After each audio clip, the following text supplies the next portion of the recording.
Rev up your engines!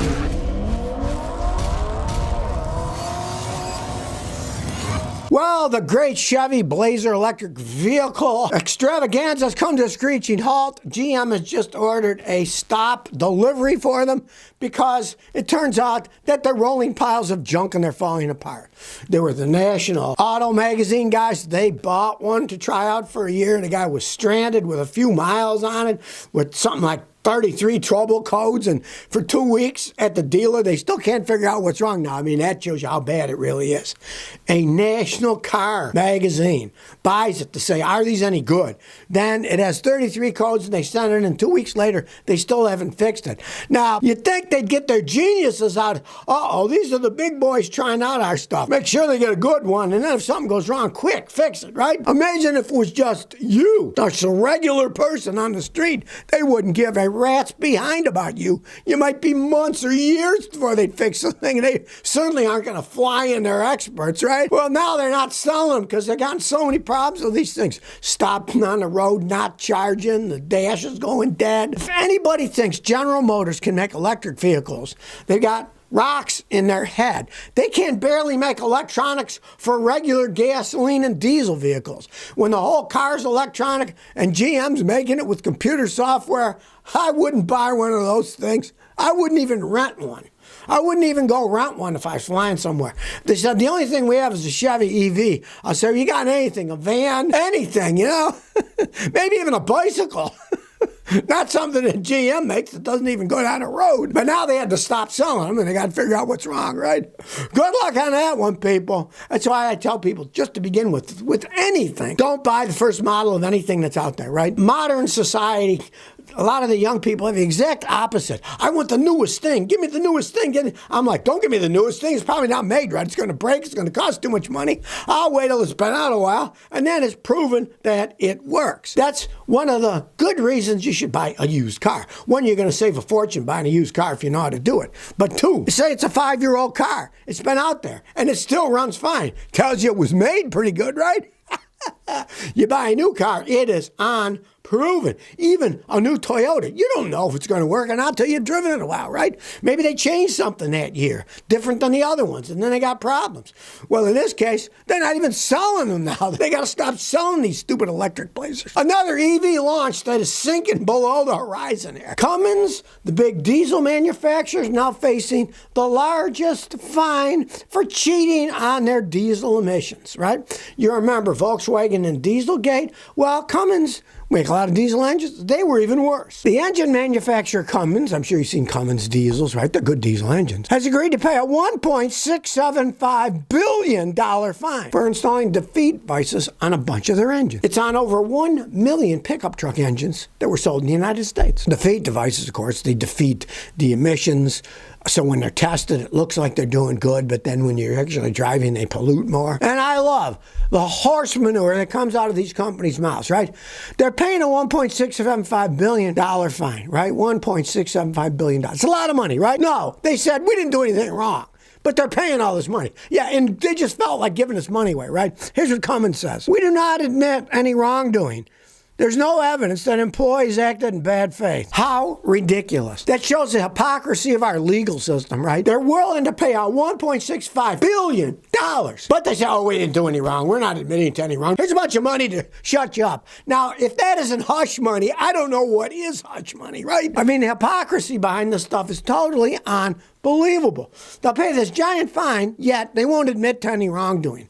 Some legal crap, right? I guess if they admit they did wrong, then everybody can sue them, not just the government, right? So, well, technically, you can go by this technicality, then you pay us money, but nobody else can come after you. What a bunch of horse manure. And it goes on and on and on. You think they would have learned from the Volkswagen Dieselgate? No. Now there's Cummins Gate. Jay Villa, PR83 says, I'm looking at an 06 BMW Z4 with 29,000 miles, a Mazda 2008 Touring with 12,500. What do you think? Do you want an endless money pit? Buy the BMW. You want a reliable, cute little car that gets a lot better gas mileage? Get the MX-5. What situation are you in? You know, the MX-5 are cool little sports cars. Lots of people like driving around. The BMW Z4 is more of a snob mobile. Now, if you're a snob and you want to impress people, you're going to impress them more with the BMW, right? It's going to break down. It's going to get worse gas mods. It's going to cost a fortune to repair. The Mazda, exactly the opposite. It's not going to break down. They're very easy to maintain, and they rarely, if ever, break down. In terms of a logical vehicle to buy, the Mazda is so much better. Made those Miatas. They sold over 1 million of them. They're the only two-seat Sportsters ever to sell millions in the world ever. Two-door sports cars aren't that popular anymore, right? You want practicality, get that. If you don't care about your money and you want to impress people with a BMW, go ahead, waste your money. Lucas Pontiac G6 says, I'm thinking about buying an '08 Pontiac Solstice 2.4 liter Ecotec automatic with 61,000 miles. Clean history, no accidents. Guy wants 13 grand. What do you think? All right. Well, now the Pontiac Solstices were cool looking cars, right? They're those two-seater sports cars. Now, if it doesn't have any rust, and you can absolutely, positively prove it's got 61,000 miles, but if they can prove it, it could be a decent car to drive around. They're good looking, and even though, with Pontiac, it's GM engine, there's still parts available and everything like that. You want to prove that's the real mileage. You want a guy like me to check it out with their scan tool, because sometimes those engines wear out. We'd be able to tell. Sometimes the transmission, it's an automatic, start to go out. Our machine would show the bad data and tell you not to buy it. But if it all checked out okay, 13 grand for a cute little sports car is cheap these days. But you got to make sure all that stuff's real first. Jessiana says, I inadvertently got a salvage vehicle. I recently bought a 2008 Lexus IS 350 from a used car lot. I didn't know they can sell salvage titles. Well, anyway, I got one. Now, should I try to trade in them before I'm deep, or should I drive it until something major goes out and junk it? If you could get rid of it now, get rid of it. I had a customer a year and a half ago here in Tennessee, brought me same exact vehicle. It was burning oil like crazy, and a lot of it had to do with poor maintenance. I mean, the people would listen to these idiotic advice they get. You can change your oil every 10 or 15,000 miles. You can, but then as it ages, it will burn oil, right? So, it's an oil burner, and that's never going to get fixed without rebuilding the engine on that. I know there's nothing that's going to stop the consumption on that particular engine when it's burning oil like that. So it's only going to turn into a money pit as time goes on, and you'd have to put an engine in it, which is a small fortune. So if you can get rid of that stupid thing now, hopefully you didn't pay too much. You didn't say what you paid.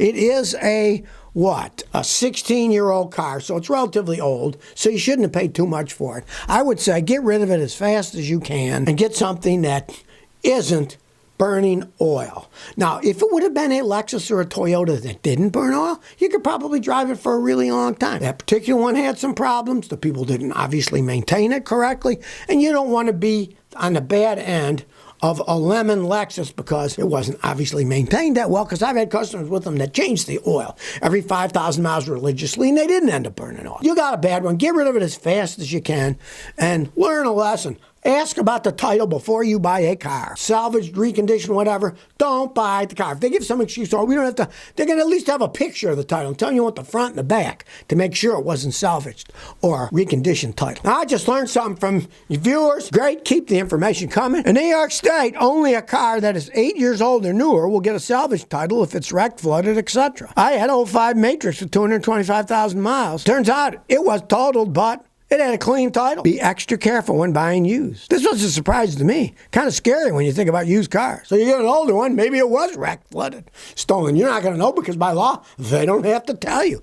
Now, who came up with this ridiculous law? Only New York State, right? Only New York State is going to do something that stupid. If a car's totaled, it should be on the title. It was totaled. It would only make sense, right? But in New York State, no, after 8 years, I suppose they have a used car dealership association in New York State that has political pull on those sleazy politicians, right? That says, oh, well, after 8 years, now, you don't have to put it on a title. There's some states like Louisiana, a car gets totaled, you are not allowed to sell it in the state of Louisiana anymore, period. You got to take them out of state or out of country. You can't even sell them once they've been totaled because they had so many floods from hurricanes and stuff. People were getting screwed over, so they obviously made their law real strict. It's totaled, that's it. You can't sell it to a public as a rebuilt title or salvage title. You got to either crush the car or sell it out of state. So find out the laws in your state before you buy one. Well, I guess the Germans are as bad as you might think. Bunch of tightwads, right? In Dusseldorf, an employee was fired because he charged his car at work and he got a whole 45 cents worth of electricity, and then they fired him. Now, he went to court and he got a $9,000 settlement. The court said, hey, you could have just warned the guy, and it was only 45 cents, so he got a $9,000 settlement out of the deal. But he was still fired, driving a Volkswagen, a German car, and they whined because he plugged his car into the wall for 45 cents, right? They're trying to push this electric stuff, but the guy gets 35 cents worth of electricity, he gets fired from his job.